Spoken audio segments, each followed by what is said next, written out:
soft, which is left. And there's the knob there. S for soft, H for hard. This is full hard. And it's that simple to change it? That's it. You know, if you are having problems, like the tires that we've got here, they're not going to be as sticky as the other tires. The stiffer you go, you want to tune your stiffness to the stickiness of your tires. I think I could go full hard and run those BF Goodrich Rivals. Let's flip this up. Here's the other one. I had no idea it was that simple, man. Yeah. Very easy. You know, if you're going autocross, most people air up the front tires really, really, hard, and the rears are a little bit soft. I think that's what it was. So you get more bite because you're not going that fast, so you can really make things stiff. I mean, relatively fast. You are driving fast in the parking lot.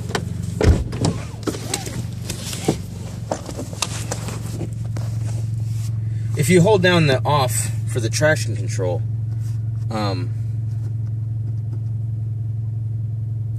let's see if it changes. I don't think it changes. Yeah, okay, so this is full off, where you have no stability control and no traction control.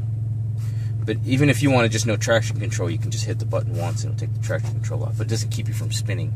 Or the stability control is still on. That's why you hit the VSC Sport. Sure. But at autocross, you're going to want to go full off. That way you can just, that way you have full control of the car and the gremlins aren't kicking in. When I had the stability control on, my times were about 1.5 seconds slower. When I took it off, I ran consistently a second faster, second and a half faster.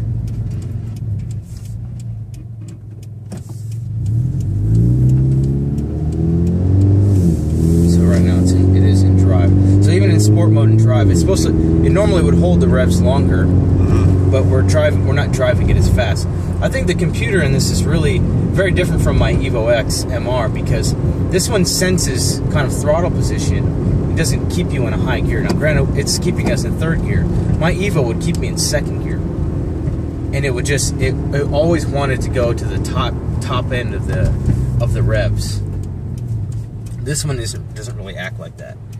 It still drives semi-normal, but it keeps you in a little bit lower gear, or one lower than usual. Just cut out in front of this truck here. Not that fast.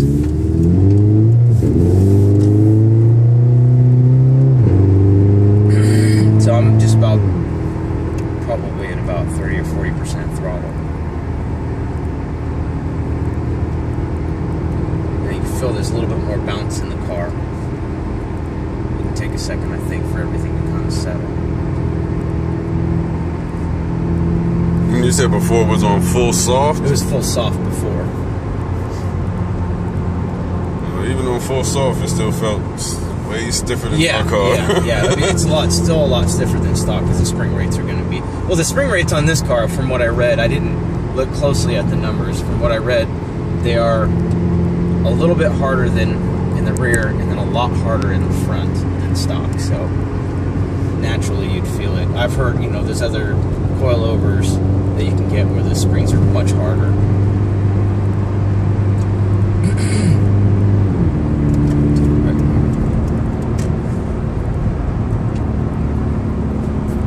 So we're doing 50 in 5th gear, or typically on normal mode it would be in 6th gear. And I hate, it's very good at conserving gas, but it just is terrible to drive because when you want to pass somebody, you have to downshift. And the sound, you know what it's like when you're in sixth gear and you push the gas. It doesn't, it's like, right.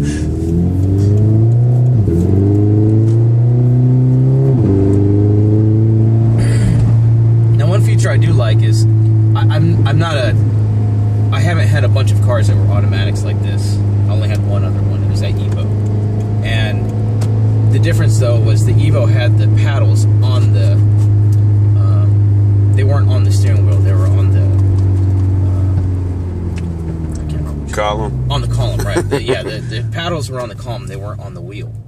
So a lot of people said, well, why would you have the paddles on the column? The benefit of having the paddles on the column is if you're turning and you have to shift, which isn't normal, but if you're turning, going low speeds, and you have to shift, you have to take your hand off the wheel and shift.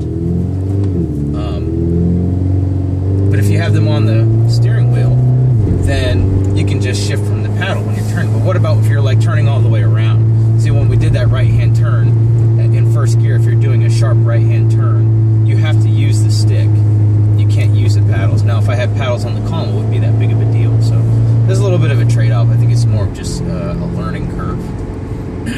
Like I said, I've only taken it to one autocross, so I haven't really tracked it and saw what the difference was, and and how hard of a turn I would be in, and when I wouldn't be shifting or not, shifting or not shifting, or.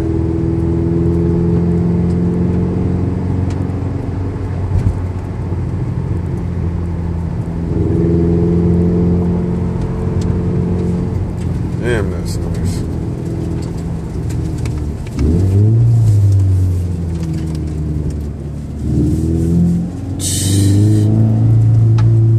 I found what I'm getting next. Damn sure get me some coilovers. Cul-de-sac. I've never been up here before.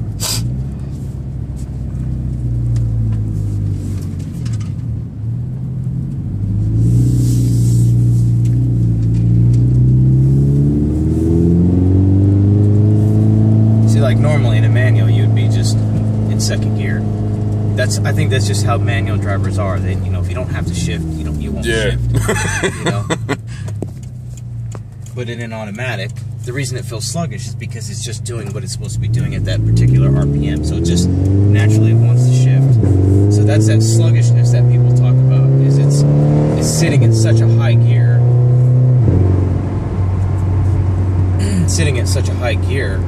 because it's just trying to get it's kind of set up for fuel economy. Now the thing I do like is it's kind of adaptive. If you are in regular mode or sport mode and you go wide open, it senses that you're going wide open, so it will stay. It'll ride it all the way close to red line. Yeah, I was just about to ask that. Yeah, if it doesn't always keep shifting at, it's not stuck to 3,900 RPMs. I'm gonna shift. If it's in regular mode, see how it just automatically goes up. See, I think we're already in 6th gear. Yeah, we're in 6th gear doing 40. It'll sense that the throttle position is all the way 100%, so it's gonna give you 100% power. Where a typical automatic is just designed, like a regular automatic is designed not necessarily to give you wide open the whole time. It'll keep shifting relatively low. Like and the other thing I also kind of liken it to is people are used to playing video games. When you put a car like Forza, for instance, you put the car in auto, it will never shift at red line. It always shifts early of red line. Because that's just how the game is programmed. See, this is that sluggishness we're talking about.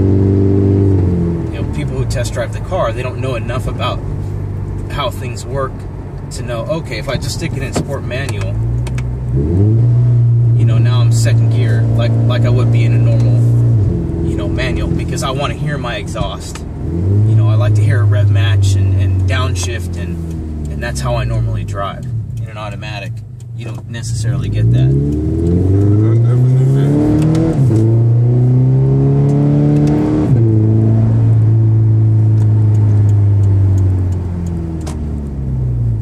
Because I was just thinking that. I was like, so does it shift at like 5 every time or 4 every time? Yeah, it's shifting.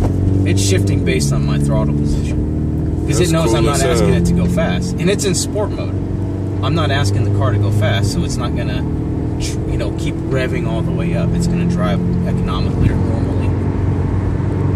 So if I put it in normal mode, it's going to go all the way up.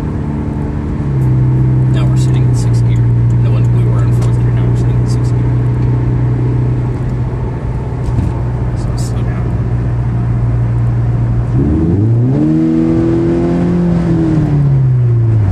So if you want it to go, it'll go, and it'll keep going and going.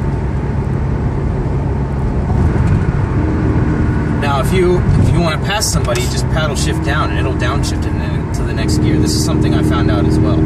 But as soon as you start going normal, okay, I want to pass somebody, I go around.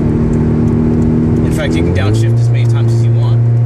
You go around that person, and then you kind of settle into the speed you want to settle in. It goes right back into drive. Oh, cool. It goes right back into normal mode. So we're back now at 6th gear again. So you can take over if you want to take over. Just like in a manual car, if you want to take over, you're going to pass somebody, clutch in, 3rd gear, wide open throttle, you go around, clutch back in, 6th gear, you're back in economy mode. You know, the difference is we're just not having to push it. We're not playing with the clutch at all. We're just driving like one. Yeah, I didn't know this. I didn't know like any of this about the automatic. Most people don't. At all. Yeah, most people don't. And the reason I bought the automatic was I came from an Evo X MR. That's a dual clutch. That thing shifts like lightning. Much faster than this, but either one, you're not going to notice the shift speed because it's happening so quickly. Now they say, oh, well, you can't shift that fast in a manual, so that makes it faster or better. Not necessarily. You can still shift very fast in a manual. I don't think it's that much of a difference. The only difference is this thing doesn't necessarily drop down in RPMs. You know, there's no clutch in, drop in RPM shift. You know, it's if you watch the tachometer, it's not changing hardly at all, except for when it's just adjusting to whatever revolution it needs to be in. You know, and you don't have to lift up off the throttle and then shift. You know, you see how it dropped, it came back up. You can just shift it like normal, and it just goes where it needs to be. There's a loop around we're going to go through, and you can kind of feel the stiffness of the motor. I mean, if you haven't already. Yeah, I feel it already, because my car, especially turning, I feel like slight body roll. Yeah. Anything I do, I feel it. But that's coming from, like, I had a Geo Tracker before this that I, like, slammed the exhaust system and went to work on it. So anything other than that, it feels good, but this just feels a lot better. Yeah, and like I said, this is all the way stiff. So it's going to feel a little bouncy. It's going to feel, you know, much harder than stock, much harder than it was when it was on soft. But the car runs flatter. You know, it stays flatter than the stock system. I thought the softs were hard before. Like, this is a huge difference. I like it though, man. And this is without no strut or nothing, right? You don't have the front struts, sway bars. Yeah, this is just factory sway bars. I changed the rear end links, but that doesn't necessarily change the rear sway bar at all, unless I, you know, preloaded it or something, or you know, adjusted them incorrectly. There is a little bit of, it's not completely level. I'm not really happy with that. I wish it was completely level, but they're lowered all the way down. And that's what I was telling somebody on the forum or something, you know, your sway bar should be level, parallel to the ground. When you tune it, when you tighten it all down and adjust everything, if they're adjustable, you should be sitting in the car with your weight in the car. That way everything is adjusted properly. You know, just like corner balancing. You know, they do the same thing. They adjust your end links. They adjust the coilover height so that everything is evenly, you know, regardless of, is it even here with this one, you know, are they even in the back? You're more trying to get that 50-50 weight distribution. So they might need to make the fronts higher or lower depending on the distribution. I think it's 53-47. So you'd want to bring the fronts up in this car, and in order to get 50-50. But you hear different things. What happens to a car when you push the gas? Well, the weight shifts to the back. At that point, it might be 50-50. You know, so if you start out with 50-50, then, you know, and you push the gas and you're moving around, the car may not be completely balanced. But 53-47 is pretty good. My SRT4 was something like 63-37 or something like that. You know, Mustangs, the cars with big V8s, and I mean the Dodge Viper maybe not so much, but they have a lot of weight over the front axle. And like I was saying before, guys like you and I buy this car because we know why things are made the way they are. They're in the position that they're in. You know, everybody else buys a Mustang because it's, you know, 600 horsepower. Mustang American muscle. Right, yeah, they buy it because it has all this horsepower. I own the straight line. Yeah. yeah, exactly. Exactly.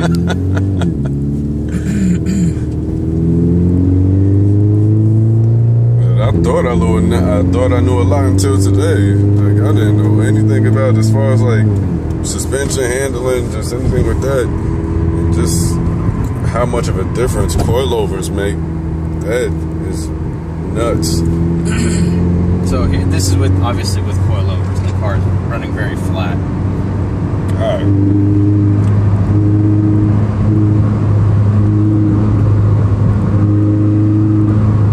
It's doing about 56 stock tires. It's tight. Yeah, it runs very tight, very stiff. It feels really good. I'm very. I mean, and these are the low-end Megan Racing coilovers. You know, these are the low-end ones. So, you know, it's not even, you know, it's not like Olin's or even BC's. I think BC's have more. They have 32-way adjustment. These are only like 16 or 17 or something, maybe 16, I think is what it was. But again, like I said, anybody can slap a coilover on the car, but if you don't have your end links adjusted right, if you don't have your springs preloaded correctly, every coilover system is going to be shit. You have to know, you know, do the research and figure out what other people are preloading their cars at. Megan Racing says snug. I'm going to go up a little bit higher than snug because I can hear that spring moving around in the perch. You know, I don't like the sound. Now, does the sound really affect anything? No. But most people, they complain, oh, I get this clunking noise, you know, so Megan Racing's are shit. You know, or I get this clunking noise, and I've got Olin's or KW V3s, you know, and there's actually, I don't know if you've ever noticed, there's a difference between the KW V3s and a lot of other manufacturers. I had KWs on my SRT4, and it's too bad.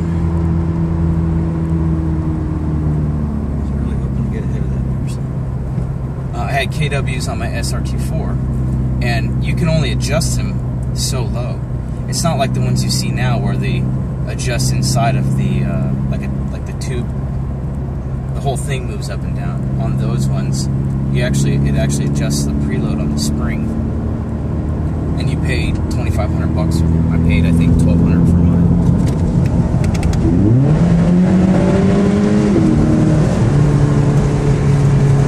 Exhaust sounds so damn clean, man. It's got a nice tone to it, doesn't it? And this is just an axle back. It's not the muffler one from Works. It's the axle back with the resonator on it.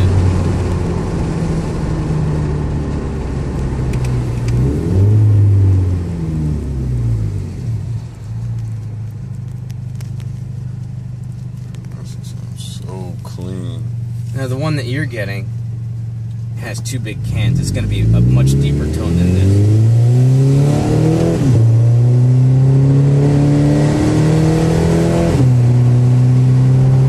I'm about half throttle. Shifting at about 4,500.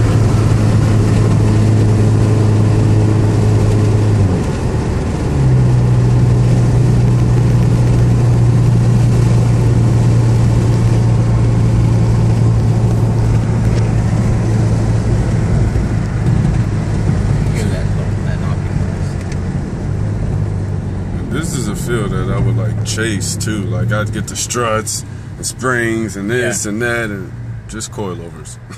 Yeah, that's it. I mean, and I paid, I think these ones brand new are like $650. You know, I paid the dude $800 for the coilovers and the exhaust. So really, in essence, I paid $800 for for the coilovers. Shame on me, but I'm a now guy. I want it now. You know, I couldn't wait. I mean, I'm cruising through Craigslist, and this guy's got them for sale, $1,200. I call him. He says, "I'll give it to you for $800." I'm there. You know, I'm there. I'm gonna drive my car through a turn and be like, "What the hell?" That's the only reason, man. Well, I saved you $100 today. Yeah. So you're on your way. To some coilovers, because this is. I want this feel, man. And that sound.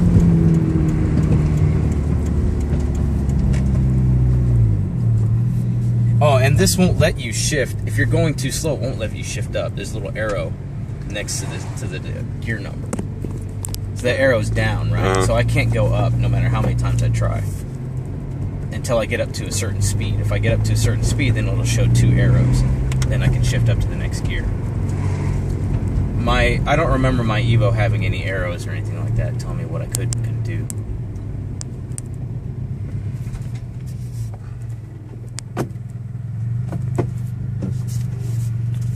Education on the automatic FRS.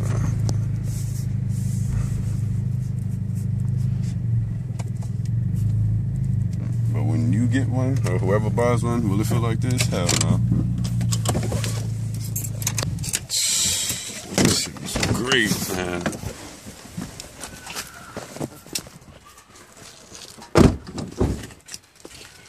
That was great. Works for the F1 sound. This is great.